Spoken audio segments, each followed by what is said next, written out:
Ladies and gentlemen, hit subscribe to this channel right now. There's an element of the New York appeal, the verdict, that President Trump has essentially already won, the $500 to over $2 billion verdict that I talk about on this channel.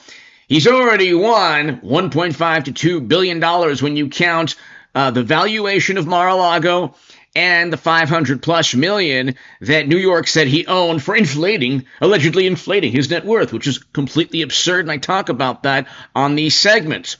But Mar-a-Lago, ladies and gentlemen, is an historic property.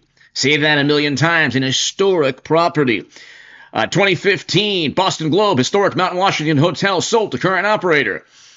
And you have reports of the Mount Washington Hotel in Bretton Woods selling for close to $100 million. That's a very beautiful property. And it's the site where in 1944, the Bretton Woods Monetary Conference was held. We now have the Mar-a-Lago Accords held in Mar-a-Lago. So let me ask you this, and watch the segments prior to this one. If the Mount Washington Hotel sold for close to $100 million in 2015, and the New York Appeals Court is about to give Trump a huge victory, completely undermining the notion that it was only $18 million, the court in New York said, well, it's only $18 million, $17 million. Trump inflated his net worth. We talked about it on this channel, the last segment, a bunch of the segments have gone to 130,000 views.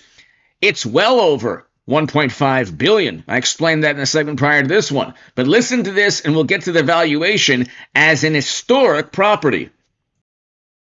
Back to Justice Moulton's point about line drawing, because I do think that is very important in this case. You know the history of this statute. It's passed under then AG Javits, and then was really amplified by AG Lefkowitz over the years. And when I went back and read the bill jackets, the common thread was always we need greater power. The AG needs greater powers as the people's lawyer to protect consumers, civil rights, and the environment.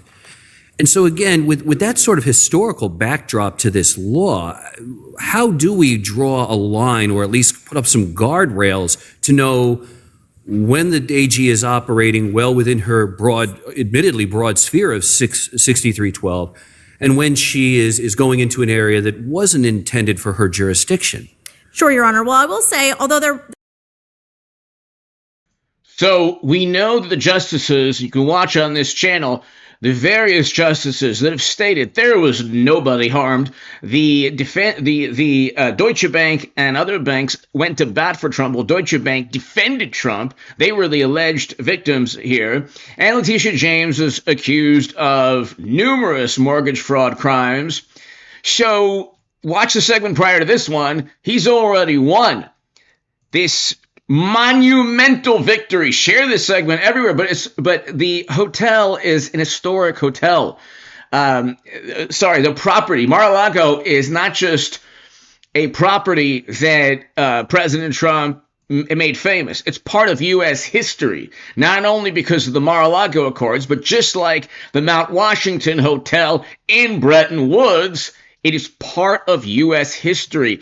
Let's listen to what took place, an egregious moment in U.S. history, what took place a couple of years ago when Democrats went after their direct political rival, like the authoritarians and despots and totalitarians they claim to go against. Reporting tonight from Mar-a-Lago, and here is more of my interview from earlier today with President Trump. Let's talk about where we are right now. We're at Mar-a-Lago. Right. Where were you when you heard that your personal home was being raided? And what did you think? I was in New Jersey. I got a call in the morning from somebody that's here, person works. Sir, the FBI just came in. I said, what? The FBI? Who? And they go, the FBI. And I said, how many people? Many, many people, sir. Many, many people. And I couldn't believe it. And they wanted to do it quietly, silently. And I said, what do you mean silent? They're not silent, because I watched the way they were so horrible to so many people that you know and that I know that are good people, where they just attacked them in the house. And they wanted to do it quietly. And by 4 o'clock in the afternoon, we started getting little strange calls like, from a group called the Media, if you've ever heard of them. So the Mar-a-Lago raid, the Mar-a-Lago Accords, the fact that a two-term president, the fact that the president just won the popular vote, the fact that his family and so many dignitaries, celebrities, world leaders, it's part of U.S. history. There was even an attempt on his life near that location. The Mount Washington Hotel in Bretton Woods is part of Historic Hotels of America. Okay. It's viewed as, Historic Hotels of America, a program of the National Trust for Historic Preservation. So I'm not exactly sure if Mar-a-Lago is part of some type of organization that publicizes or talks about historic hotels. The Valuation, however, in addition to everything else, so I've been doing these segments like a series, and it's been very popular. And check out the one prior to this one. You give me your thoughts below. If you've lasted 6 minutes into this video, and I think it's interesting myself, but if the Mount Washington Hotel in New Hampshire, where Bretton Woods was held, is about 90 million, this can be a very amusing, interesting segment. What do you think? What do you think would be added on to the $1 to $1.5 billion valuation of Mar-a-Lago in 2025? Has anyone ever thought that it's already an historic property? Now, Democrats, anything to do with Trump, it's like the end of the world for them. They've tried to, they don't even admit that he's a billionaire. So the wonderful, highly educated, morally superior among us, they don't think Trump is a billionaire. It's a question mark as to whether they've acknowledged reality that he's a two-term president that just won the popular vote. They think he's a despot authoritarian. I mean, you know what? And they've gone after Teslas. It's very difficult to explain to the wonderful, highly educated, morally superior among us, especially when they believe in nonsense. If you look, the Mar-a-Lago raid, the evidence was doctored. Okay? Daily Caller, FBI brought props to stage infamous crime photo. This prosecutors, docs in boxes seized from Mar-a-Lago were inadvertently jumbled. That just happens. Evidence was tampered with at Mar-a-Lago. Trump did nothing wrong, unlike Hunter, who was preemptively pardoned, and everyone around Biden. Biden was the mastermind, which is bizarre because, Clooney and Hollywood and George Clooney and, everybody just said, oh, you know what, we can't roll with Biden anymore. He's one fry short of a Happy Meal. But he was actually the mastermind and the epicenter of alleged or potential almost certain crimes there. That's why he preemptively pardoned Biden, everyone around him in his inner circle. If Trump had done that, it would be part of the consciousness of every wonderful, morally superior, highly educated Democrat. But here, the alleged crime scene in Mar-a-Lago was doctored. The FBI, at that point in time, seized docs and boxes seized from Mar-a-Lago inadvertently jumbled. There were props added. The DOJ's doctored crime photo of Mar-a-Lago raid.